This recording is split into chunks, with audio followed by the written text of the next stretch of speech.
notice.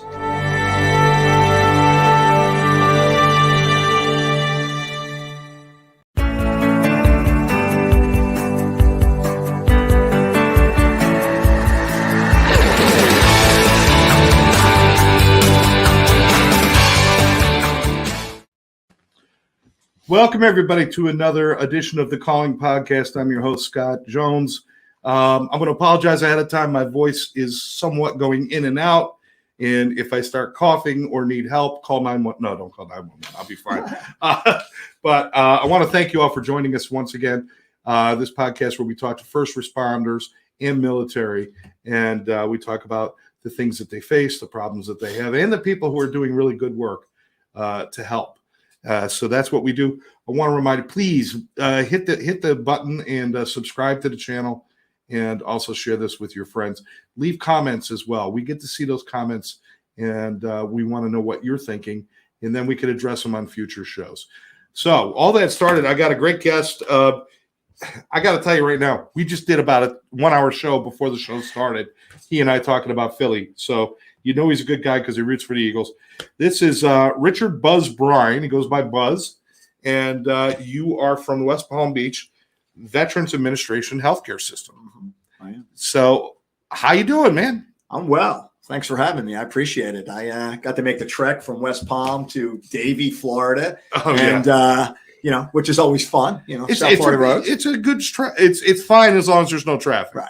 You get traffic, then it's. And the beautiful thing is you get to take the turnpikes. You don't have to deal with the 95 nightmare once you get into Broward, because you cross into Broward and look the hell out. Yeah, I know. They haven't finished that express lane yet there. Once that's done, it'll still be a mess. I'm guaranteed it. It's still going to be a mess. Absolutely. So, Buzz, first of all, so you work at the VA, so that I'm going to make the assumption, and we're all going to assume you're a military guy. I am. Tell us about the service that you had in the military. So, born and raised in Philadelphia, you said that.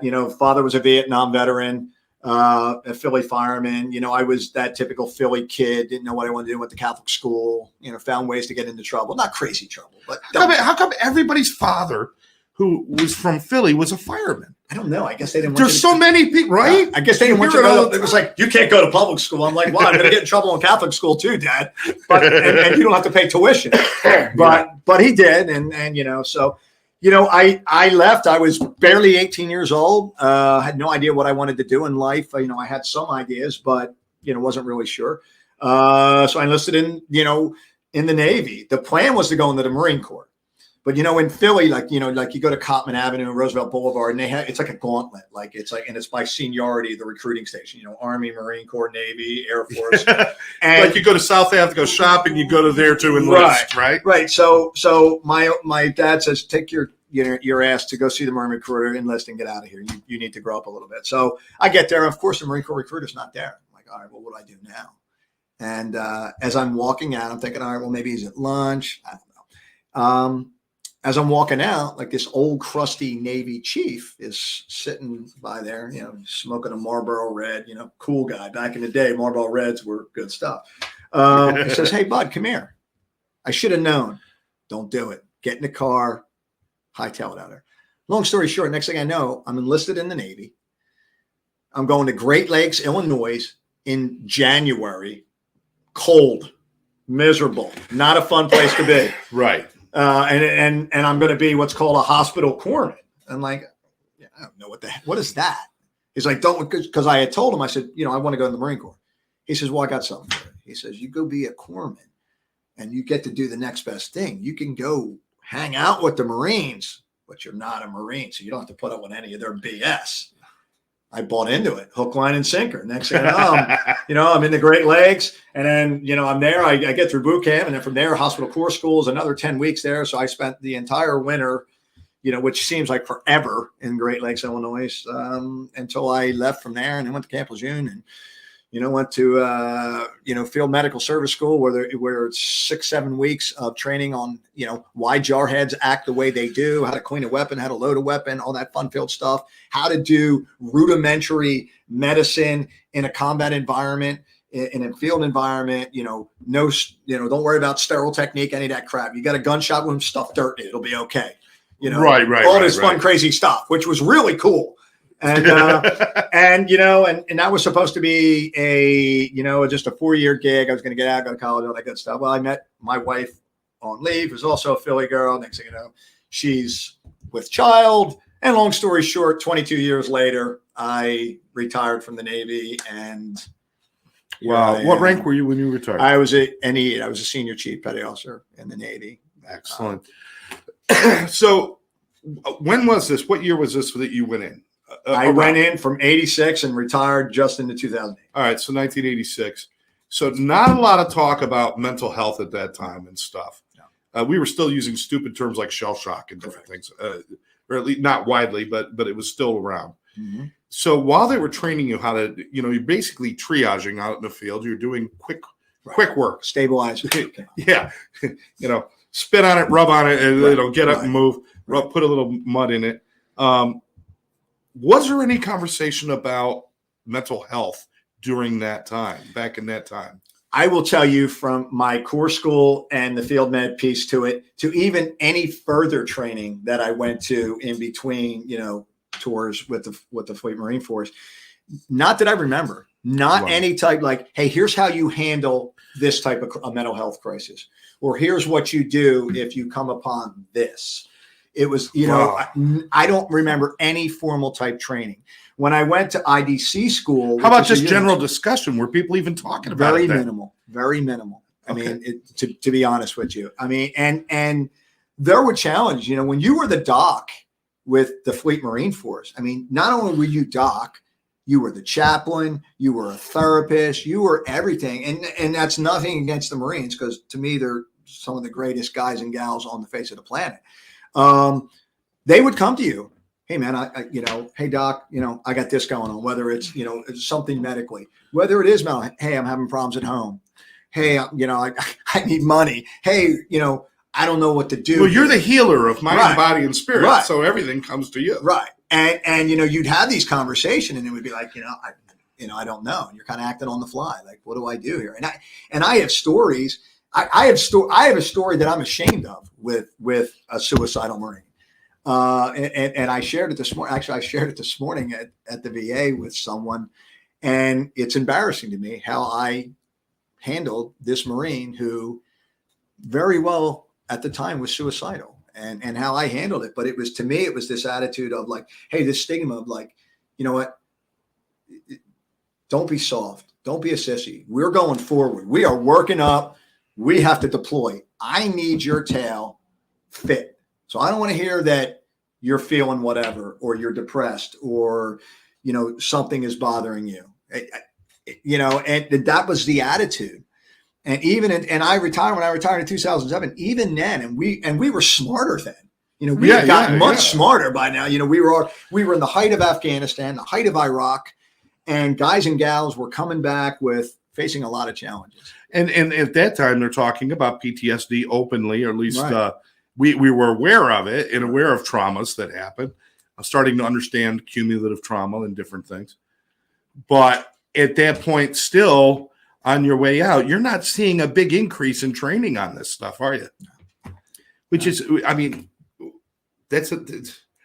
listen, I'm not knocking the military. I love the military. Yeah, I agree. Yeah. But it's kind of like that old school thinking. It's like, you're feeling bad, get mad. Right. If you're feeling bad, get badder. Be a badass.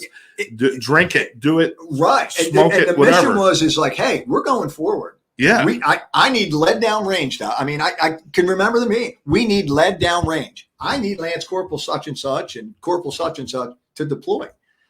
Yeah. And I said, well, and we, in between, tour 1 and 2, we left, I think, 7 or 8 Marines behind. And a couple of them had physical things, but a couple of them were they just had things going on, challenges wise, that you just couldn't in good conscience say, you know what, I can't bring you back to a combat environment when you are dealing with, whatever you're dealing with. Right. Or whatever you're seeing or whatever you're believing, so, you're going to stay behind, and we're going to hopefully get you set up with the kind of treatment you need, but there was a stigma to it.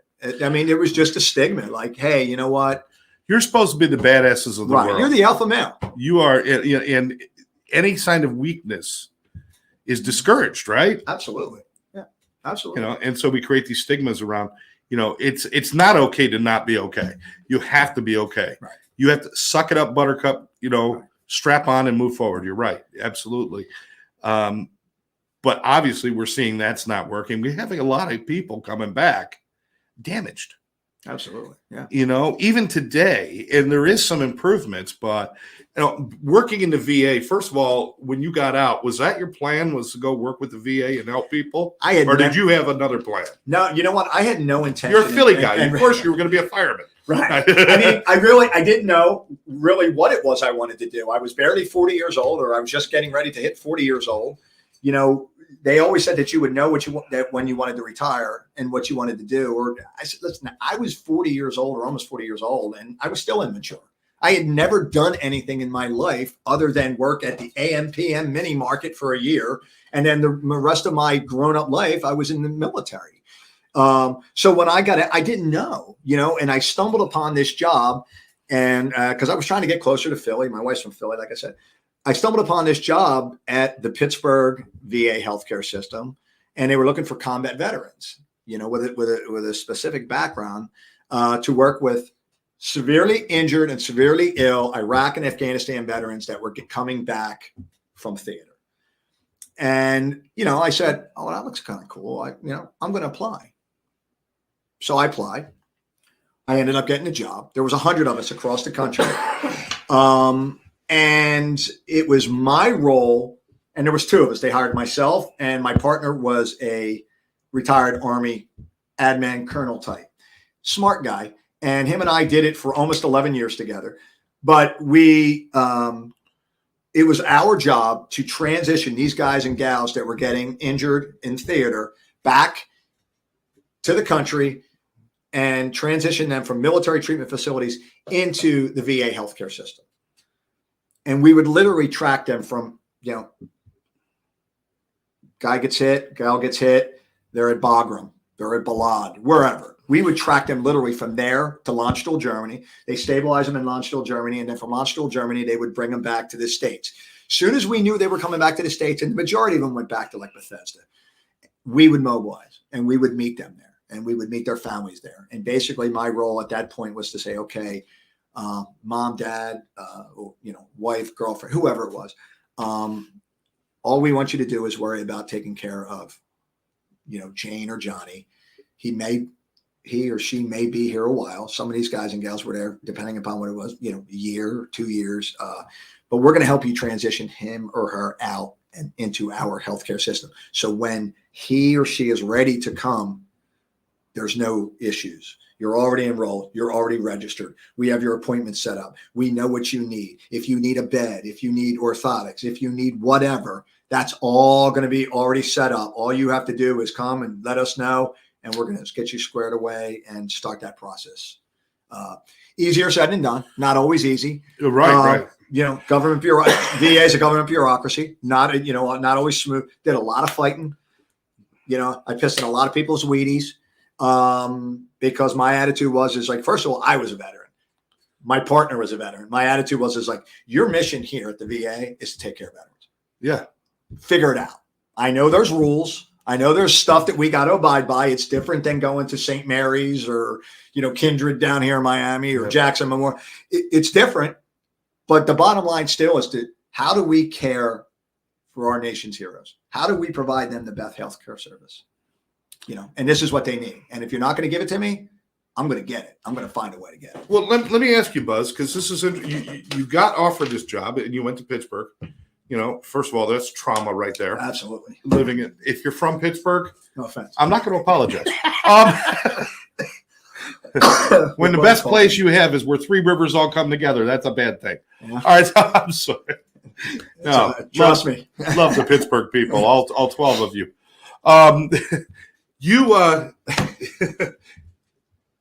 You took this job and you're like, okay, cool. Yeah. Was it what you expected? Were the people coming back? Because it sounds like you came back, you had a relationship, you had support, mm-hmm. you were okay, or at least mostly. Right. Were you seeing things that did it shock you to see the condition people came back in, especially mentally? the physically injured guys and gals, no, because from my tours there, one of my very first injuries was a traumatic amputation from an IED strike in Iraq. You know, you're on a convoy gets hit, you're still taking fire. Marines are doing what Marines do. Hey, doc, you go get them. We got you. You know, coordinate with everything, return fire, blah, blah, blah. Doc, go there, stabilize them. Let's get them out of here. And they protect you while you're doing your work. Absolutely. Yeah. I had never at any point feared for my life because I always knew that these guys would take good care of me. And God bless the Marines, man. God bless the Marines. I'm telling you, they are the greatest at what they do, and they're the greatest fighting force. And that's nothing against the Army because the Army's good too, but they ain't the Giants. But anyway, so you've seen the physical. Yeah, the physical piece didn't bother me. I mean, and the mental piece coming back, I think one of the very first guys and gals that I worked with was a young guy. His name was Clayton Henry, and his phone number is still in my personal phone, who eventually, unfortunately, ended up committing suicide. He came back from Tour 1 in Iraq, the initial push, and he was one of the guys who couldn't deploy forward. And he had physical injuries, meaning, you know, some GI type things and some other type things going on for whatever reason. But in his mind, he believed at one point we had done something that we hadn't done, but he couldn't get past it. And it was a horrific scene that we came upon. It was, you know, a house that had been hit. It could have been friendly fire. It could have been from the Iraqis. It could have been whatever, but it was a family that had been killed and they were all dead. You know, mom, dad, multiple children. And it was just a horrific, traumatic scene. And we just kind of stumbled upon it because it was a house. We weren't sure if it had been cleared or whatever. So we went in and saw it. And this young Marine had saw this and went in, and it traumatized him and couldn't get past it. And we talked a couple years afterwards, and I kept saying, he would come talk to me and he would say, Doc, you know, why did we do what we did? And I kept saying, like, Clay, what do you mean?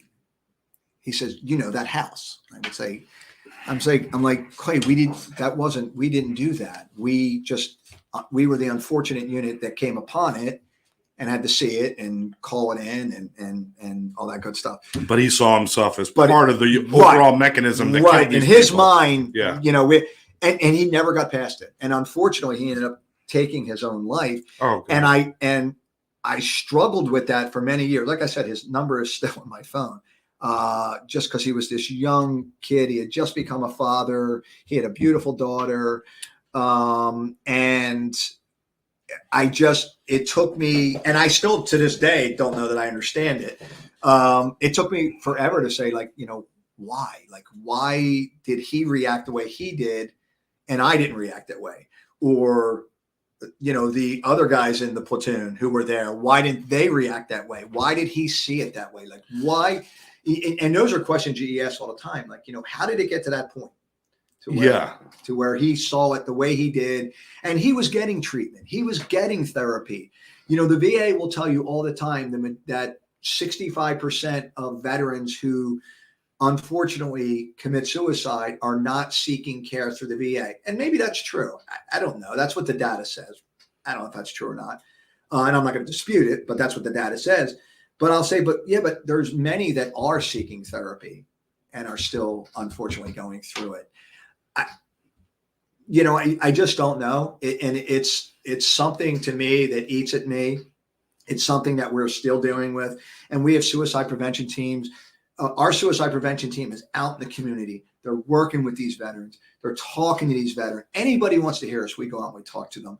So it's not that we're not trying. It's not that we're trying to prevent it. And we're losing. We're not winning the battle.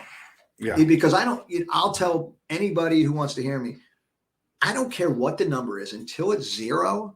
It really doesn't matter to me. If we lose one guy or gal to suicide, then we're failing. I love that thinking. And I don't think there's enough of that. For some reason, they have acceptable losses in all these battles. Right. The battles against mental health or mental health issues, the battle against addiction and alcoholism, the battle against suicide. numbers go down and everybody celebrates. But you're right. Why are we celebrating when it's not zero?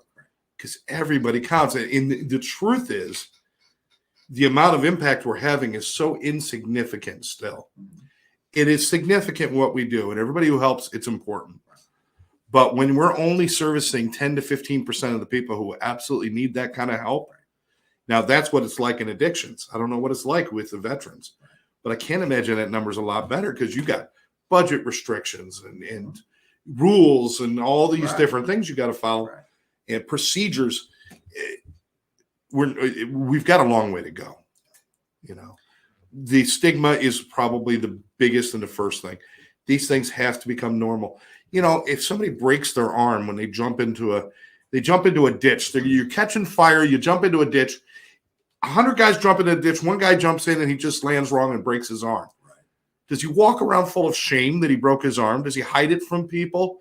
Does everybody say you're weak? They might laugh at him a little because if it's the Marines, they're like, rub some dirt on it, right? But you're not treated with that condescending or that badness. Mental health is the same way. 100 people can all see the same thing, but in one person, for sometimes no explanation, something breaks. And until we start treating it that, tell me if I'm out of line on this. What do you think? No, I don't think so. I don't think you're out of line at all. Because I agree with that. Like I said, I mean, I have another scenario. We had a guy who tore his ACL and couldn't deploy. Well, no one shamed no one shamed Lance Corporal such and such because he couldn't go because he tore his knee up. But if Lance Corporal Jones says, hey, I'm having thoughts, or I'm depressed, or I'm losing my emotions, or I'm struggling with this, all of a sudden, wait a second now. Hold on now. You're a Marine. That shit don't happen with us. Right. You suck that up, you go pack your gear, and let's go. Or better yet, let me take you out on the grinder. We'll do a little PT, and we'll PT the PTSD out of you. It's rub some Trust me, on, that don't work. Right. That don't work. No, what it does, though, it can create a resentment and an anger that people will run on that. Yeah. But sooner or later, that mental health stuff catches up to you. Right. Now, I know this happens with the military. It happens with police. It happens with firefighters. Mm-hmm. All first responders face this same issue of not being able to not be okay. Are we heading in the right direction? Like you said, when you started out, you got all that training. Nowhere in there does it say make sure people are in the right headspace. It's like if they can pull the trigger, get them forward. Let downrange. So has that changed since then? I know you're not active now, but you're involved with the VA. You're involved with what's going on. Are we seeing any kind of change? I think we're better. I don't think we're great. I think I'll speak VA. I think at the VA we have many programs. We have our suicide prevention teams. We have mental health providers, and we have guys and gals that are getting that.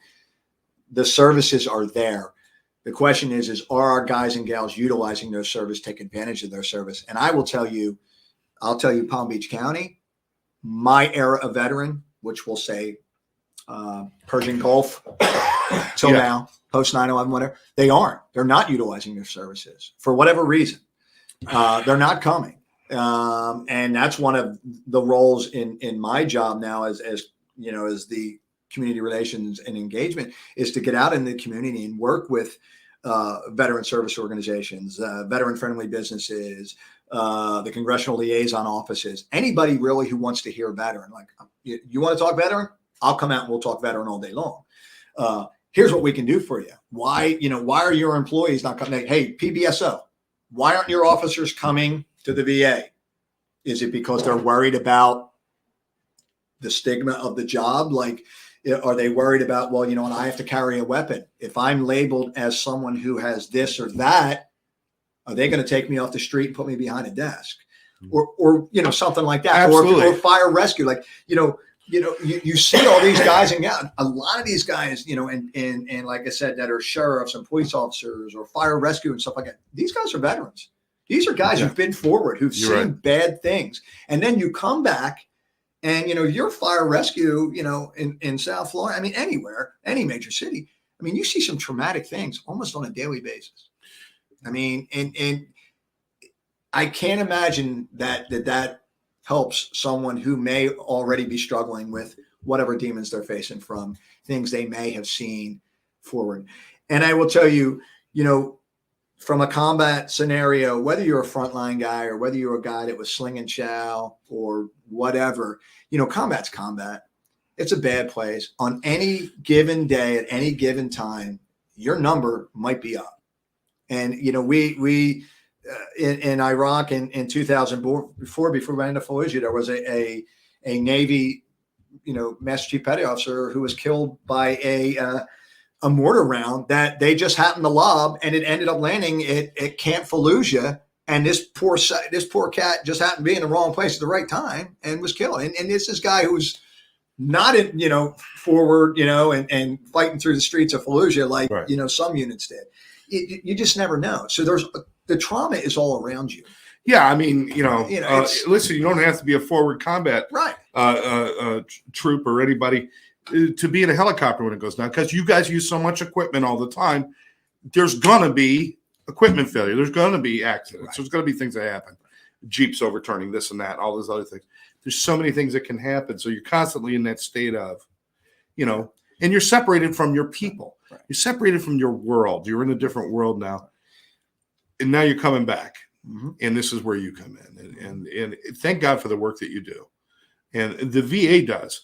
In the VA, I mean, listen, if the VA ever runs up against a budget crunch, there's something seriously wrong with that. That should be a priority in America. Absolutely. I agree. Taking care of our veterans. There's many, many countries that elevate veterans to a level where when they return, they are treated almost as royalty. I mean, it's not, but they're helped and they're aided and they're not left behind. We have a higher concentration of homeless veterans than any place in the world, more than 5 times any place in the world. Yeah. That should never happen. I agree. And even if they don't go to the services, they don't know the services exist. I think it still comes down to, we got to openly be able to talk about it. Sure. They got to know about these services while they're in combat, not on the plane ride home. Oh, here's a brochure. Go see Dr. Bob. You got it right. Yeah. No, I agree with you 100%. I mean, I remember when I was retiring, and I dealt with this down here as well. 12 years after I had retired, I don't remember any conversation in my TAPS class, which is your transition class. You spend a week there and they come talk to you about, hey, here's what you want to do. Here's how you write a resume, blah, blah, blah, blah. Oh, wait, excuse me. I'm sorry. 22 years of service. You got 1 week to change into reintegrating into life. Correct. So think about taking that makes sense. Think about taking 22 years of service and trying to put that on a 2-page resume. I can remember thinking like, I don't know what the heck to write. I don't know what to put down here. I was like, oh, you did all this and this, and you were retired as this. I said, yeah, but I don't know how to make all of that relevant to Cigna or Merrill Lynch or whoever. I mean, I don't. I didn't. I didn't at the time. And like I said, it worked out for me, but I don't remember any conversation about the VA. But I'll tell you a story here. So when we first got here, we were talking about, hey, where do you do your transition classes? And, there's no, in Palm Beach where we're at, there's no military installation. There's a couple National Guard units, a couple reserve units, and we are well versed with them, and we meet with them all the time and talk to them. And you have Homestead down here, and you have Southcom down here, and you go a little bit further north, you have, Patrick Air Force Base in Cocoa. So we found out Patrick Air Force Base was doing, this is no shot at Patrick Air Force Base, but they were doing transition classes. So I said, hey, can we be a part of that? I said, can we get into that period of time? Oh, I just broke my thing. Can we get into that period of time, where, we come and give us 15 minutes, 30 minutes to just talk about, hey, here's why it's important to enroll in the VA. Yeah. Enrolling in the VA, registering the VA is not a damn reenlistment contract. So I tell these guys and guys, you're not reenlisting for 4 more years by agreeing to enroll in the VA. It's just sign up. Take advantage of what is there. Even if you don't want to use us on a continuous basis, or, hey, I got a job and I don't need it. I got good healthcare. Yeah, well, just take advantage of what we can provide you. But so long story short, they said, well, we're in the process of revamping our TAPS class. And we've been told we need to cut it down. What do you think they cut out? They cut the VA out. I remember saying, wait, I said, you're cutting the VA out? I said, Do you know how important it is to just say, hey, enroll? Because I was one of the dummies. I was working for the VA and didn't enroll until my wife said, you better take your ass down there and sign up because you got issues, pal.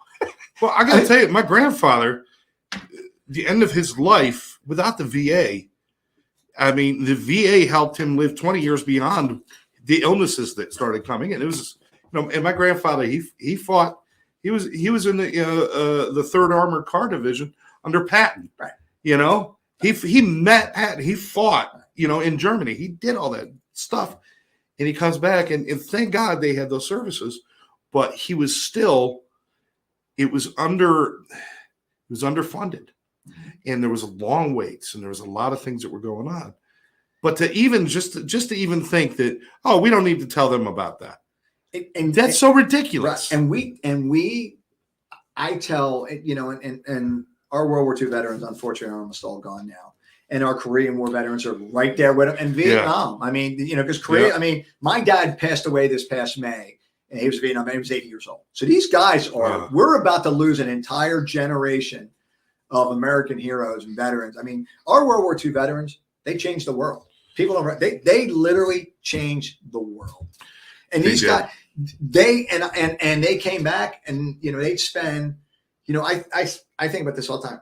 We go and we do an 8-month deployment, 1-year deployment, and we come back, we're bitching, we're complaining, this and that. These guys went to the Pacific, the European campaign. They were going for 3 to 4 years. Yeah. And they came and they did what they had to, and then they came back. They didn't talk about it. They went right back and got a job and lived a successful life. But look how they were treated when they came back as well, though. True. Very true. There was a little bit of a different time. Right. You came home with a uniform after World War II. It was, maybe not thank you for your service, but there was a lot of respect. Right. Oh, yeah. There was a lot of respect. And there was a great number of them that all stuck together and helped each other. Right. It was not uncommon for my grandfather to be every Sunday sitting around with 7 or 8 other vets in the diner eating breakfast, But that's different now. You come back, and it's almost like you're on your own. It's different, and it's harder. And, I gained a lot of respect for our reserve forces. Our reservists are, for a while there in the height of Iraq, Afghanistan, our reserve forces were as active as the active duty. It was really crazy. But these guys, you come back and there's many challenges, but these guys, the importance of registering for the VA is because when you become that World War II veteran who towards the end of your life, and when you have a lot of things going on, it's so much harder to get enrolled and utilize the services for whatever reason. I mean, there's, it changed, the laws changed. Not every veteran is entitled to VA healthcare. And that's a whole other topic. People don't realize that. Like, just because you served doesn't mean you're entitled to VA healthcare. I have somebody close to me, and I'm not going to mention who because I don't want to, but went into served 5 years in the Marines. However, developed an alcohol and drug problem towards the end, and was dishonorably discharged, and all benefits taken away, and cannot get any help. And it's like they came to you, a person who, and they got sick in your care, in your service. I'm not saying that it's completely your responsibility, but shouldn't there be some sort of system there where it's like, listen, we got you. You tried. Things went bad for you, but we're gonna have your back. And initially, that was the truth. If you had anything other than an honorable, you could get some benefits with a general discharge, depending upon how that general discharge was rated. Like it could be general under than honorable or general other than honorable, But if you had anything past that, like an OTH, a BCD, or a bad discharge, you were, there was nothing for you. You couldn't get. That's changed now. Now you can get care. You can get mental health care. You can get substance abuse care. It's still challenging, but those services are available for our guys and gals because we've had so many guys, especially in my era veteran, who have come back with these issues, with drug and alcohol issues, with mental health issues, who are suicidal, who are on the streets. We have to, I think the VA recognizes now that we owe them. They have earned the care that they need. And a lot of it is due to the fact that it was their service that caused them to get where they got to go or to get to where they are now. Yeah. I mean, I served with a staff sergeant who was a poster-born Marine who had multiple combat tours, a Bronze Star with Valor, just was a hero. And he ended up getting kicked out of the Marine Corps because he assaulted an officer. And I'm not saying that's the right thing to do, but he was dealing with PTSD. He was dealing with some things, and he was drinking, and he was self-medicating, and he had an incident with someone. He ended up, knocking the shit out of the guy. And long story short, Marine Corps NJP'd him, kicked him out. For years, we fought to get him help because he spiraled out of control. And I kept saying, this is a guy who was an active duty Marine who had re-enlisted multiple times. So he had 2 honorable discharges, 3 combat tours, and leading kids in combat, men in combat. And because he made one mistake in one split second, thanks. See ya. There's the door. Wow. You're on your own, buddy. Now that has since changed. And that's great. And I want to make sure that we share with people, we're not making an indictment against the VA right. or against the military system because things are changing. But all of that change, if we remain silent and if we ignore the problem, it's for nothing. So we must be able to have those conversations. Now I got to ask you. I mean, thank you for what you do, and you're dedicated to that now. What does your wife think about what you do? I don't know. She thinks I work a lot. She thinks I do spend a lot of time. My role here in West Palm. Well, she's a veteron too. My wife's not a veteran. No. I thought she worked in the military. No. She's not a veteran, but she just puts up with a veteran. And that's even worse. Her dad was a veteran. That's my even dad worse. was a veteran. It is. It really is. I will tell you, a military spouse is one of the hardest jobs in the world to be, or a mother, or a sibling. It's not easy to see your loved one go forward or deploy or whatever, and then you have to stay back, raise the kids, manage the household, take care of all that other stuff. Yeah, I tell people all the time, I said, my 3 sons, any success that they have is because of her. Because I would pick up and go, and I'd disappear for a year, and come, and she is the reason why they are the kids that they are today, or men that they are today. Well, let's give a nod to the first responder wives as absolutely, well. Absolutely, same thing. Not that long ago, just a few short years ago, we had such a crisis in this country with police, and that almost every time a police officer was going out, it was almost like they were going on duty. Military, you didn't know if they're going to get shot at or what was going to happen. Think about it. You're from Philadelphia as well. Think about some of the neighborhoods in Philadelphia. Some of them neighborhoods are as dangerous. And it's not just Philly; it's Boston, New York. I've been robbed in Philly. There are, and I'm proud that I'm from Philly, but there are areas in the city that are as dangerous as what I saw in Iraq. And I tell people, I said, when you say goodbye to your husband, who is a paramedic or a fireman or a police officer, and they go out there and they're on patrol and they're doing anything, it ain't easy, man. And any given time, they may not come home. Every time there's a phone ring, every time there's a knock on the door, somewhere in the back of your head, there's that little possibility of what happened. Right. And I get that. And being the parent of someone with a mental health issue, addiction, or alcoholism, it's the same deal. Right. Wait for that call. It's waiting for that call. So I want to move on. I got a copy of your book here, and I want to share this with everybody. The book is The Warrior's Book of Virtues, a field manual for living your best life.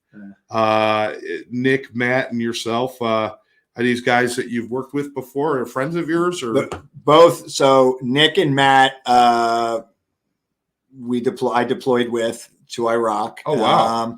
And they were both in Fallujah in November of 2004. So they were both forward. Matt was in my platoon. Nick wasn't initially, but then got pulled into my platoon. So yeah, we got to know each other very closely, very intimately. And, Nick one day out of the blue, and I hadn't seen Nick in probably, 10 years, and he says, "Hey, I got this great idea." I'm like, here we go. Because he's like this idea. Oh, he's one of those guys. He's one of the, right. Hey, man, I was thinking. And I'm somehow like, I'm going to end up naked on a roof. I don't know what's happening. Right. I don't know what's going to happen. You know, I mean, I'm not drinking tequila with you, bro. I'm you know. But anyway, he says, what do you think about this idea? What if we talk about this? And I'm like, I don't know, dude. And then I found out that he had written another book, for mental health first aid, mental health emergencies, how to deal with this and that. And I'm thinking, you were a Lance Corporal in the Marine Corps. You were an idiot when we served together. You wrote a book. And so I got the book and I read the book and then I took mental health first aid. And I was like, this is pretty good. How do what'd you get into? And he got into that. And I was like, this is pretty good stuff. So he pitched the idea of this book and he pitched it to me. And he says, yeah, I was thinking about talking to Bloom about it too. And I said, okay. I said, I don't know, man. I said, I don't know how to write a book. I don't know what to do. I don't know what to say, and he says, well, let's just talk about it, and they got these publishers involved.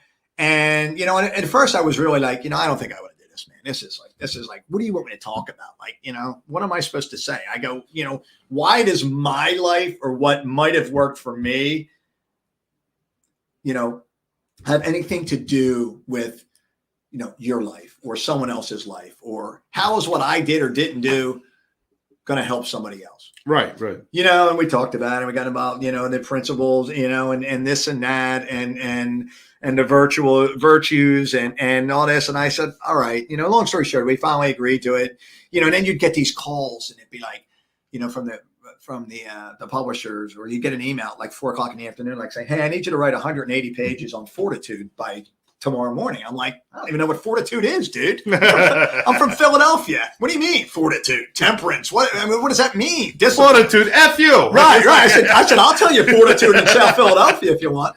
And, so we ended up doing it. And my attitude going into it the whole time, or when we were done with it, and we did some book signings and some media type things. And my whole attitude is, I guess if one person reads this book and learns a little bit about whatever, or it helps them, or it makes them think about something that may be bothering them, then I'm cool with that. Then it's cool. I mean, I don't care like what royalties we get or any of that other crap. I mean, it just was, if it carries a message that helps somebody. Right. And we thought it like initially, like we thought like it would reach the, like that demographic of like 16-year-old to 25-year-old or young military guys and gals. And what we found is it's touched a lot of people. Like we've talked to people who were, going through divorces, and people who were, challenged with substance and alcohol abuse and things like that, where there was a whole demographic that I don't think that we expected to buy the book or see the book or read the book or say, hey, it's on my nightstand and I glance at it all the time, or I'll open up something and read about, your piece in there about whatever. So that was really cool about it. And it's a good little book. It's a good little, I tell people, I go, to me, it's like a reference. I mean, you can go in there and look at strategies and, hey, I'm facing this. How do I do this? Or how did I resolve this? Or I definitely see this as a manual. Like you said, it's a field manual, right. And you read through it and then you keep it in your living room or on the shelf somewhere accessible. And when you're going through something, remind yourself of some of these virtues. Right. I love on the back, it says, don't settle for less and don't make excuses for yourself. Become inspired to achieve your full potential and complete every objective you set. And that's using principles and virtues that you've learned in the military to do that. There's a lot of it that you don't even realize you do it. Yeah. You just, it has been ingrained in you, and it's, it's that fight or flight. It's there. It's ingrained in you, and it's ingrained in a lot of people. And hopefully, sometimes that'll touch upon that or make you recall something like, oh, you know what? I remember in that I saw this here, or Buzz talked about this, or Bennis or Bloom talked about, a circumstance. And we talk about some of our, we have some scenarios in there and that, that were examples of what, Nick, Matt, or myself, went through or faced. And it's just, to me, it's like a guideline. Hey, look, if this will make you better for whatever reason, or you see that it helps you get through whatever, then it's a success. I think it's a perfect read. And I got a copy right here. It's not signed because he doesn't like me enough to do that.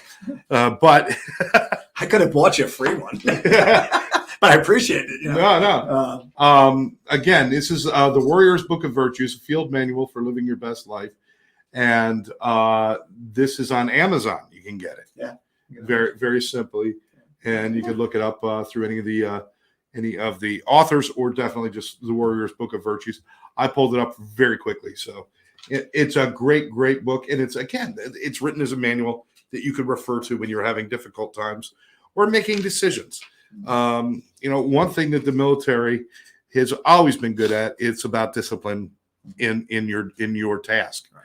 And that's something that many people lack in their life.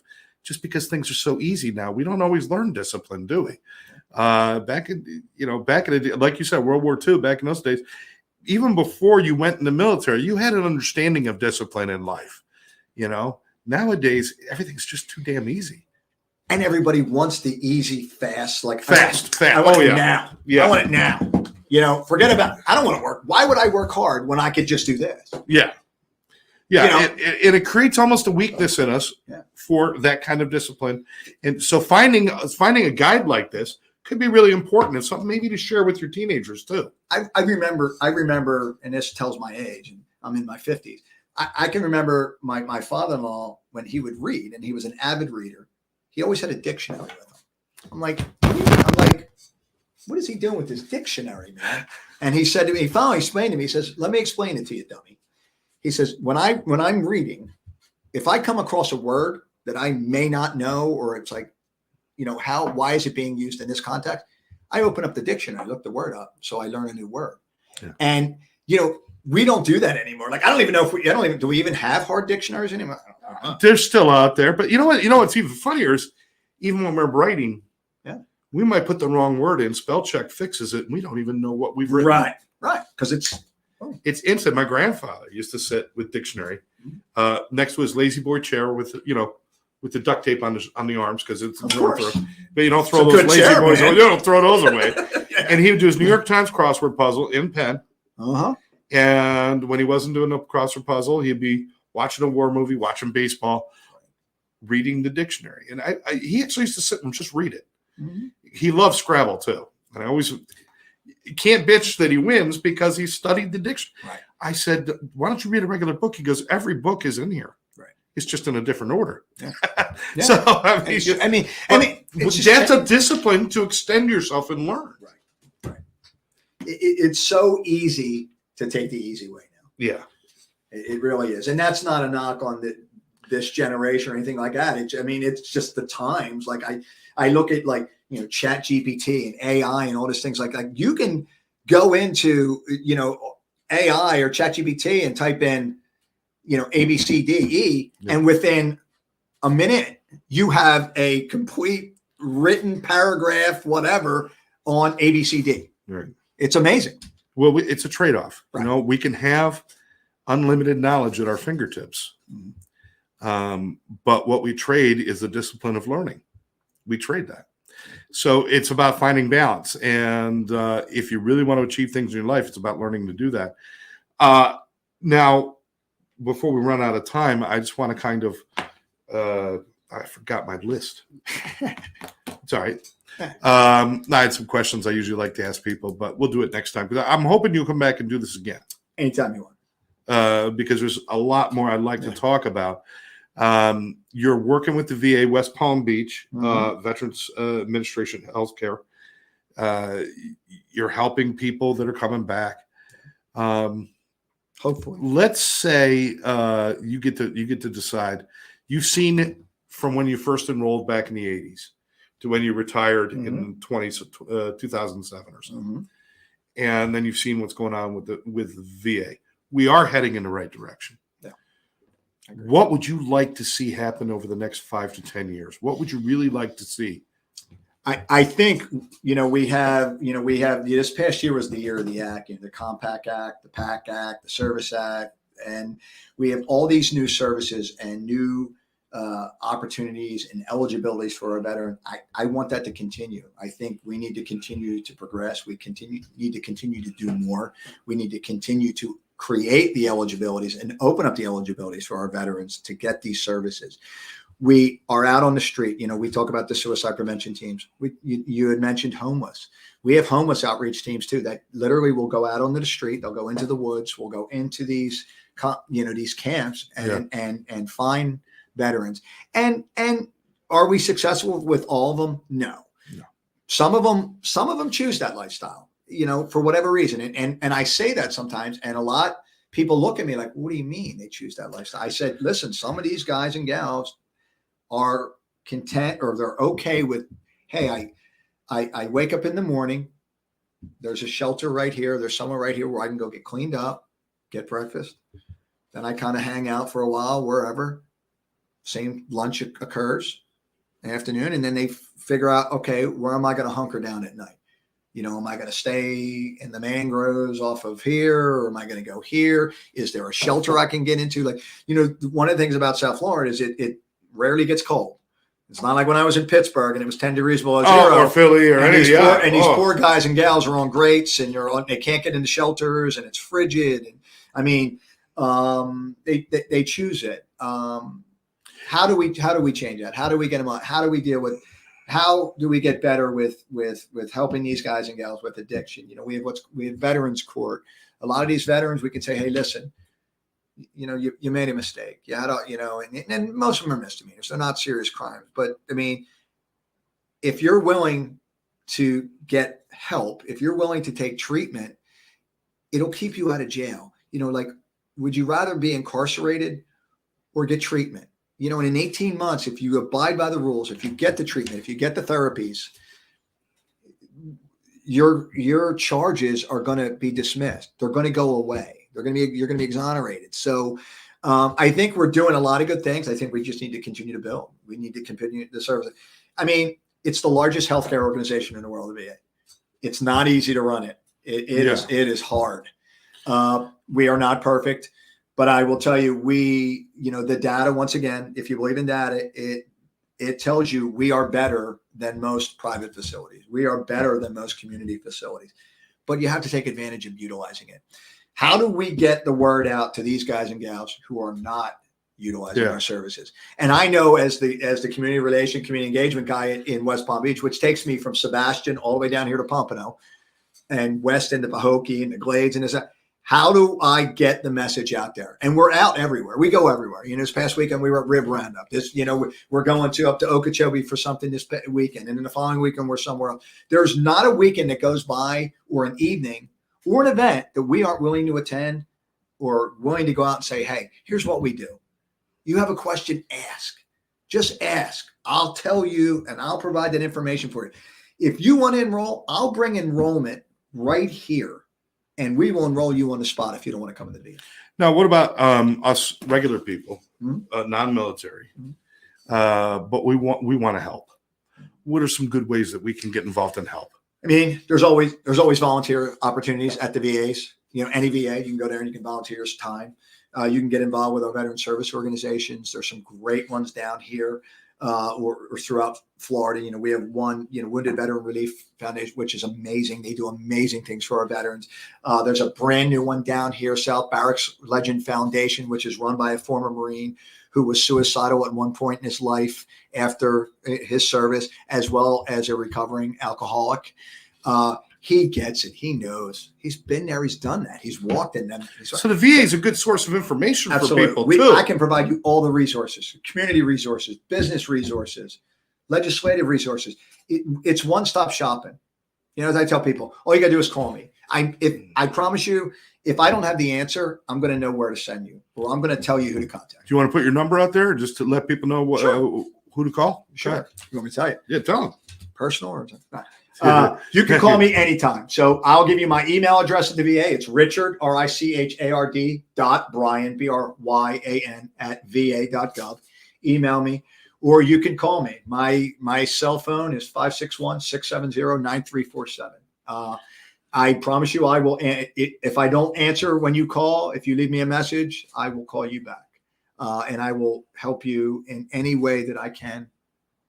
Absolutely. And if you have any issues reaching him, please just leave a comment and we'll get back to you. We'll make sure that we share that information. But but get involved and help Absolutely. people. Sorry. Reminder once again, The Warrior's Book of Virtues, a field manual for living your best life, is available at Amazon. Check it out. I also want to take a moment to thank sponsors for today's show, Haven for Heroes and Valor Lakes, both doing work with veterans and doing good work as well. So thank you for being a sponsor for today's show. We do appreciate that. And one thing that One Brother, One Sister is, we put this show out, right. Sober Life Studios, One Brother, One Sister. And One Brother, One Sister is dedicated to training first responders and veterans, as well as active military, in dealing with mental health, addiction, and trauma, and all of that. So we're dedicated to that as well. What I would like to offer you is if you got a couple of people at the VA that want to come down any day, you come down. We could film a bunch of little 2-minute shorts that you can use to send out to people, that you could send information. Sometimes people will sit and watch a video before they'll read an email or a flyer. Yeah. And maybe we can make a series of those for you. I'll dedicate, we'll donate our time and our resources to help you guys with that so you can get the word out more. That would be awesome. I appreciate that. And I know you guys are coming up to the VA in West We're Palm going to be up there next week. Absolutely. Which is awesome. But yeah, I may take you up on them spots, but I think, I appreciate what you guys do here. Any form that we can utilize to get the message out is something that we want. We have marketed, we have done a ton of, we have a great communications team at the VA, and it's just hard. Sometimes it's hard, sometimes it's hard to get, not everybody is on InstaFace and Facebook and all that good stuff. You know what I mean? I just updated my MySpace account. Right. So, not everybody utilizes those things. And it's not just like people say, oh, you have the seasoned veterans, there's World War II guys. I said, there's guys that are my era veteran who don't want no parts of that. Yeah. So, you can't always say, well, it's on social media. Okay. Well, what if you're not on X and all that kind of stuff?